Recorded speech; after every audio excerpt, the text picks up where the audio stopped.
was. With President-elect Donald Trump taking office next month, dozens of people in the Rockford region are concerned with some of the policies he might put in place. WIFR's Anthony Ferretti talks with the American Civil Liberties Union of Illinois, who hears those concerns, and with a Trump supporter who says these concerns are unwarranted.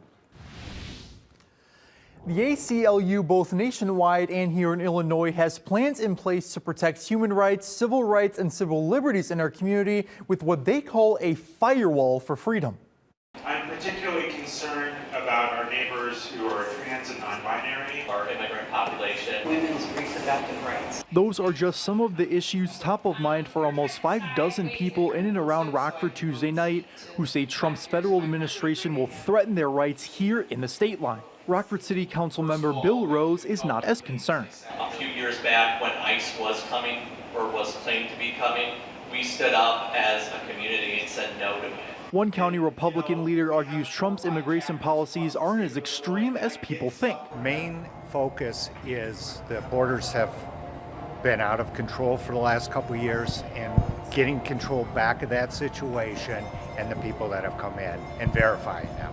Another topic of discussion was abortion. To be able to protect those rights in Illinois and to welcome folks who are coming to Illinois seeking abortion care is extremely important. Currently, abortion is in the hands of the state.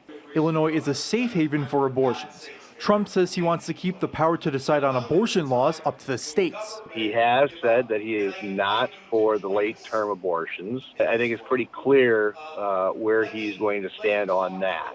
In response to these issues, the American Civil Liberties Union encourages the community to think federal and act local. A friend of mine likes to say that politics is national until it isn't.